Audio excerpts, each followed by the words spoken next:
The hotel receipt sat on my kitchen counter like a poisonous snake, its numbers glowing under the fluorescent light. $437 for a weekend at the Grandview Plaza. I'd never been to the Grandview Plaza. Neither had my wife Fiona, according to her story about visiting her sick mother in Denver. My hands trembled as I held the thin paper. The dates matched perfectly. The weekend she claimed to be caring for her supposedly bedridden mother. The same weekend, she returned home smelling like expensive cologne that wasn't mine. Graham Elwood, data analyst, methodical problem solver, had just discovered the biggest problem of his 42-year existence. I sat down heavily at my desk, surrounded by the familiar comfort of spreadsheets and financial statements. Numbers didn't lie. People did. The credit card statement showed 3 charges that weekend: the hotel, dinner at Romano's, a restaurant that cost more than my monthly car payment, and something called Intimate Apparel Boutique.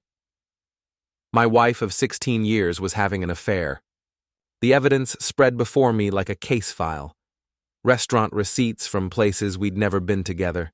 Charges at lingerie stores when she claimed to be too tired for intimacy.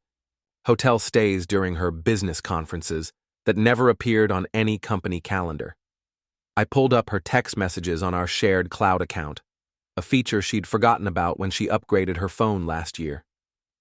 The messages from T painted a picture that made my stomach turn. Can't wait to see you again, beautiful. Last night was incredible. When can we meet? Graham suspects nothing. The poor fool thinks I'm visiting my mother. Trevor Larkin. I knew that name. Marketing executive at her old firm. 32 years old, drives a BMW, and apparently has been driving my wife as well. The rational part of my mind, the part that built databases and solved complex problems, began cataloging information. Trevor's address from the company directory, his social media profiles showcasing his expensive lifestyle, his schedule, which I could access through the client portal where our companies sometimes collaborated. But the emotional part, the part I had kept buried beneath years of logical reasoning, was now screaming for revenge. I picked up my phone and dialed Carla Hargrave, my attorney. Graham? It's pretty late. Everything okay? I need to see you first thing Monday morning. It's about Fiona. A pause. Oh, I see. How much trouble are we talking about? The kind that requires surgical precision. Monday morning arrived with the weight of a verdict. Carla's office smelled like leather and justice. Or maybe that was just the coffee. So she doesn't know you know? Carla asked, reviewing the printed evidence I'd organized in manila folders. Not yet, but she will. Graham, I have to advise caution here. Revenge can become a legal liability very quickly. I leaned back in the client chair, feeling strangely calm. I'm not planning to do anything illegal. I'm planning to do everything legal. That afternoon, I made 3 phone calls. First, to cancel the credit cards where I was the primary holder, cards Fiona used for her daily expenses. Second, to my financial advisor to move our joint savings into accounts requiring both signatures for withdrawal. Third, to change the passwords on every shared account we had. By evening, my phone was ringing.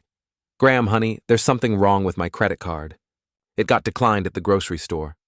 Fiona's voice carried that sweet manipulation that had once charmed me. Really? That's strange. Maybe you should call the bank. I did. They said the account was closed by the primary holder. That's you, honey. Huh, I'll look into it tomorrow. Tomorrow? Graham, I need to buy groceries, and I have that spa appointment. Maybe ask Trevor to help you out. Silence. Then, who's Trevor? Your colleague, the one from Romano's restaurant, the one from the Grandview Plaza Hotel. I hung up before she could respond. Within an hour, she was at my door. Graham, we need to talk. No, Fiona. We don't. She pushed past me into the house, our house, which I'd been paying the mortgage on while she played house with her boyfriend. This is crazy. You're acting like a child. I'm acting like a man who just discovered his wife is a liar and a cheat. Her face went pale, then flushed with anger. You went through my personal things. I went through our credit card statements. You know, the ones with charges for hotel rooms and lingerie and romantic dinners with other men. It's not what you think. It's exactly what I think. The question now is what you're going to do about it. She tried tears first, then anger, then bargaining. I watched it all with the detached interest of a scientist observing predictable behavior patterns. I'll end it, she finally whispered. I'll never see him again. We can work through this. No, we can't. Graham, please. 16 years of marriage. 16 years of marriage that you threw away for a 32-year-old with a BMW. I walked to the door and opened it. I think you should stay somewhere else tonight. Maybe Trevor's place. The next morning brought a series of increasingly frantic texts from Fiona. My card got declined at Starbucks. The bank says you froze our account. Graham, I can't even put gas in my car. This is cruel and unusual. Punishment. Fine. I'm staying with Trevor until you come to your senses. Perfect. I'd been hoping she'd make that choice. I spent Tuesday evening researching Trevor Larkin. Social media painted him as a typical narcissist, photos of expensive meals, exotic vacations, and gym selfies. His LinkedIn showed a career trajectory built more on charm than competence. But the most interesting discovery was his company's client list, TechFlow Industries. The same TechFlow Industries that had been considering a major data management contract with my firm. Wednesday morning, I made another call. Jennifer, it's Graham Elwood. I wanted to follow up on the TechFlow presentation we discussed. Jennifer Price, my company's business development director, sounded pleased. Perfect timing, Graham. They're very interested in your proposal. The contract could be worth $200,000. That's great news. I should mention, I have some concerns about their marketing department's professionalism, specifically regarding Trevor Larkin. Oh? What kind of concerns? The kind that could reflect poorly on anyone choosing to do business with them. By Friday afternoon, I had what I needed. Security footage from the Grandview Plaza showing Fiona and Trevor checking in together. Credit card. Records proving she'd been funding their affair with our money, and documentation of Trevor's pattern of mixing business relationships with personal gain. But I wanted more than financial revenge. I wanted them to understand the consequences of betrayal. Saturday evening, Trevor called me. We need to talk, man. Do we? Look, I know you're upset about Fiona, but this whole cutting off her money thing is pretty harsh. Is it? She's staying at my place, but she can't even buy coffee. It's putting me in an awkward position. How awkward is it, Trevor? A pause. What do you mean? I mean, how awkward is it to support your girlfriend when you're about to lose your job? What the hell are you talking about? Check your email Monday morning. You'll understand. I hung up and poured myself a scotch. The chess pieces were moving into position.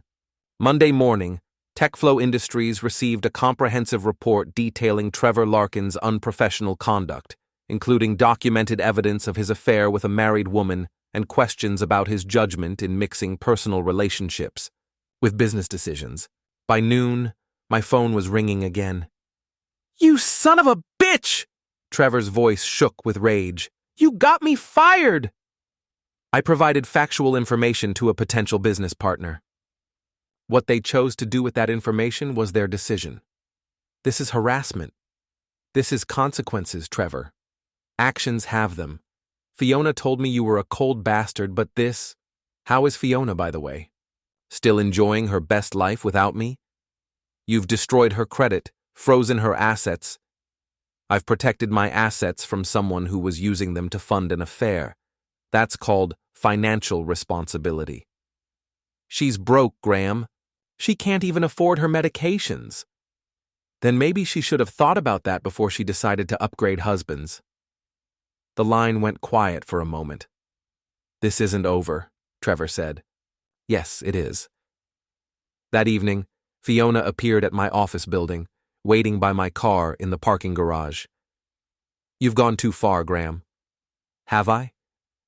Trevor lost his job because of you. I can't afford basic necessities. This isn't justice. It's cruelty. Justice is you facing the consequences of your choices. My choices? What about your choices? What about 16 years of you being emotionally unavailable? What about you caring more about your spreadsheets than your wife? So, this is my fault? Not all of it, but stop. I unlocked my car door. You made a choice to betray our marriage instead of ending it honorably. You made a choice to use our money to fund your affair. You made a choice to lie to my face for months. Those were your choices, Fiona. These are the consequences. I want half of everything. The house, the savings, the retirement accounts. You want half? I turned to face her fully. Half of what? Half of the debt you've accumulated? Half of the legal fees you'll owe when I prove you committed adultery and financial fraud? Half of nothing is still nothing. Her face crumpled. Graham, please. I know I hurt you. I know I was wrong. But this vindictive person, this isn't who you are. You're right. This isn't who I was. But it's exactly who you made me. The next week, I received a call from an unknown number. Is this Graham Elwood? Who's asking? This is Detective Patricia Hernandez with Metro Police. We've received a complaint about harassment and financial abuse. I'd like to ask you a few questions. A chill ran through me, but my voice stayed calm. I'll need to have my attorney present. That's your right, sir. But I should tell you the complainant has made some serious allegations. I'll bet she has. Tuesday morning, Carla and I sat across from Detective Hernandez in a sterile conference room. Mr. Elwood, your wife claims you've cut off her access to all financial resources, destroyed her boyfriend's career through false allegations, and threatened her safety. Carla slid a folder across the table. Detective, you'll find documented evidence that Mrs. Elwood committed adultery using marital funds, essentially stealing from the marriage to finance her affair. My client has every legal right to protect his assets. What about the harassment of Trevor Larkin? Mr. Elwood provided factual information to a business contact. If Mr. Larkin lost his job, it was due to his own poor judgment, not any illegal action by my client. The detective reviewed the documents for several minutes. Mrs. Elwood also claims you threatened her physically. That's a lie, I said quietly. I have security footage of every interaction we've had since I discovered her affair. She's never been in physical danger from me. She says you told her you were done playing the nice guy. I said I was done being financially supporting someone who was stealing from me to fund an affair. Context matters, Detective. After another hour of questions, Detective Hernandez closed her notebook. Mr. Elwood, while your methods have been aggressive, I don't see evidence of any criminal behavior. However, I'd recommend you let your attorney handle any future communications with your wife. Gladly. That evening, my phone buzzed with a text from an unknown number. This is Fiona. Trevor and I are leaving town. You win. I hope it was worth destroying 2 lives. I replied, it was worth protecting one. But I wasn't finished yet. The next morning, I called the Grandview Plaza Hotel. This is Graham Elwood. I believe my credit card was used fraudulently at your establishment in February. I need to dispute those charges. Of course, sir. Do you have the dates and amounts? February 14th through 16th, room 237. The total was $437. I see the charges here, sir. I'll need to file a fraud report. Can you confirm you did not authorize this purchase? I absolutely did not authorize my wife to use my credit card for a romantic weekend with her boyfriend. Oh my. I'll process the dispute immediately. Similar calls to Romano's restaurant, the lingerie boutique, and a dozen other establishments where Fiona had used our shared cards for her affair followed throughout the week. By Friday, Fiona's debt burden had shifted from manageable to catastrophic. Every charge she'd made during her affair was being disputed, investigated, and reversed back to her personally. The phone rang at 11:47 p.m.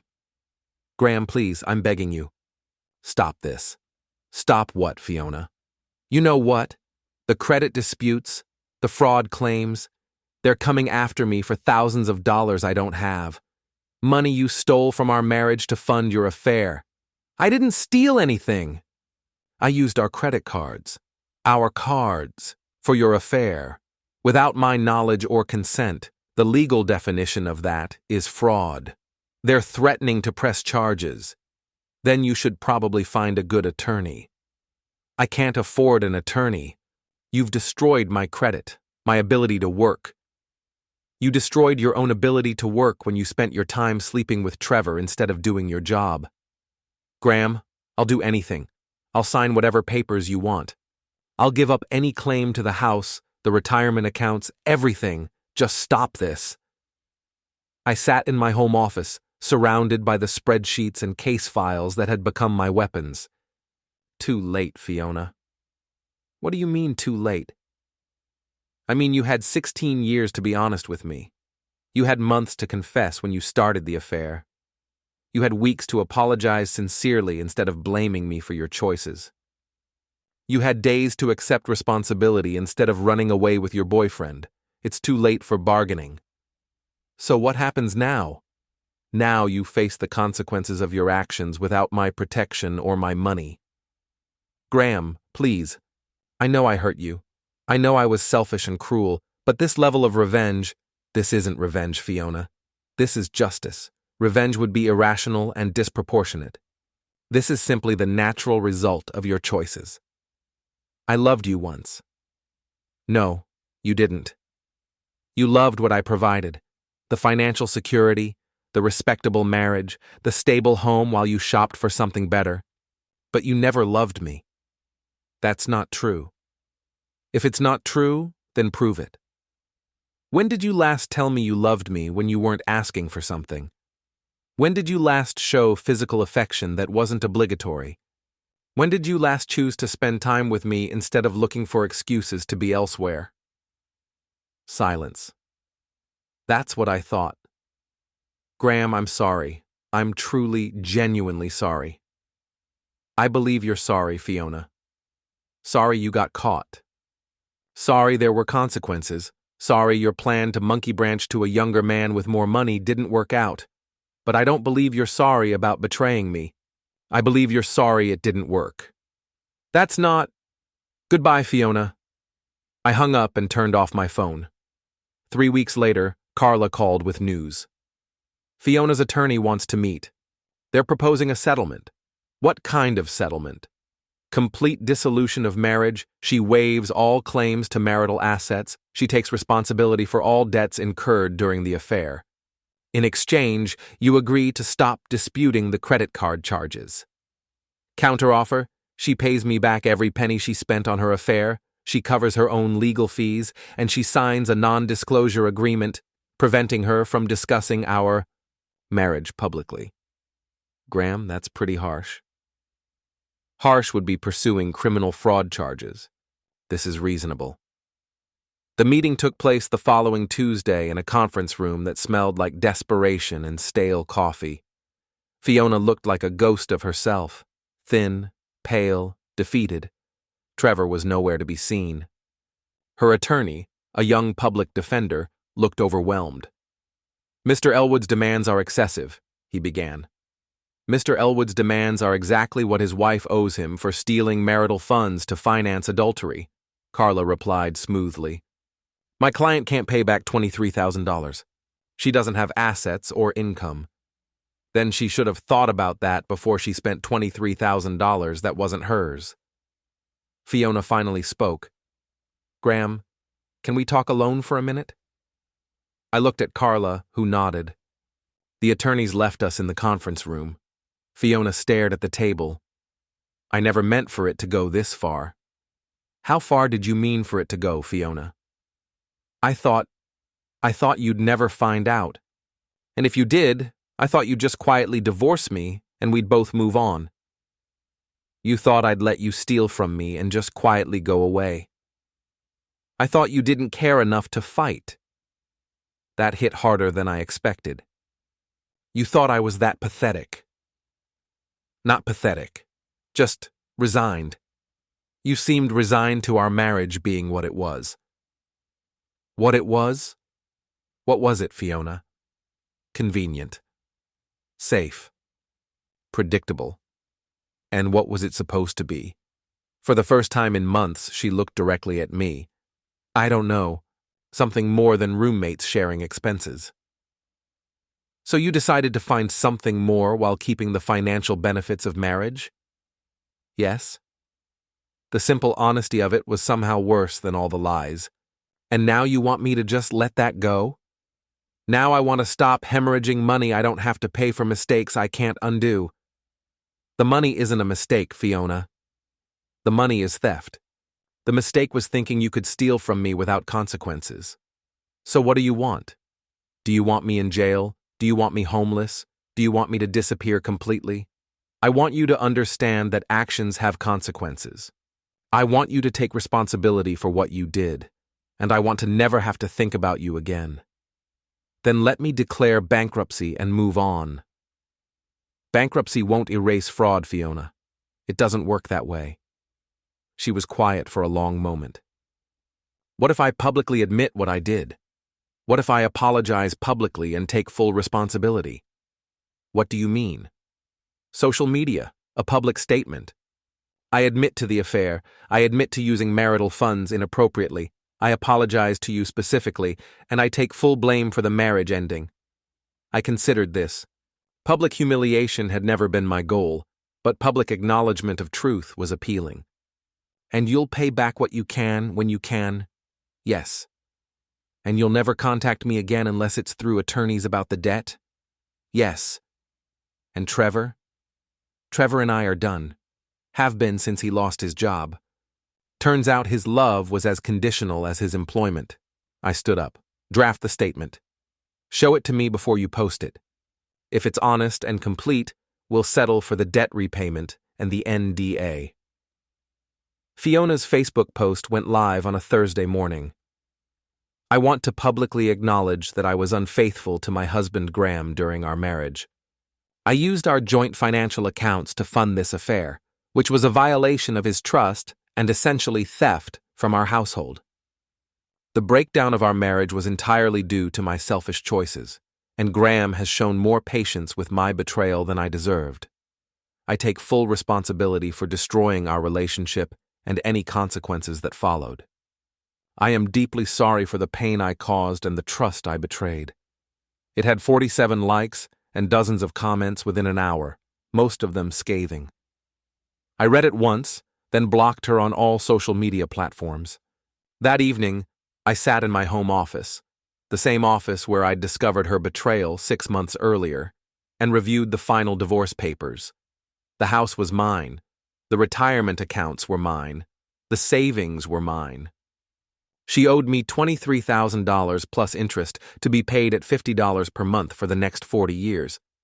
I poured myself a scotch and looked out the window at my neighbor's house, where a middle-aged couple was arguing loudly enough for me to hear through the glass. The husband was pleading, the wife was screaming, and their teenage daughter was watching from an upstairs window with the detached fascination of someone observing a car accident. The same fascination I'd felt watching my own marriage explode. My phone buzzed with a text from an unknown number. She's working at a diner downtown. Looks miserable. Thought you'd want to know. Trevor. I deleted the message without responding. Trevor Larkin and Fiona could drift through whatever wreckage they'd created together or separately. It no longer mattered to me. The clock on my computer showed 11:43 p.m. In 17 minutes, it would be exactly 6 months since I'd found that hotel receipt. 6 months since my old life ended and this new one began. I finished my drink and walked through the house, turning off lights and checking locks. The silence felt different now, not lonely, but peaceful. The absence of tension, of pretense, of wondering what Fiona was really thinking or doing or planning. In the bathroom mirror, I looked at myself for the first time in months. Gray at the temples, lines around the eyes, but something else too, something that had been missing for years: self-respect. I turned off the bathroom light and went to bed in a house that was entirely, completely mine.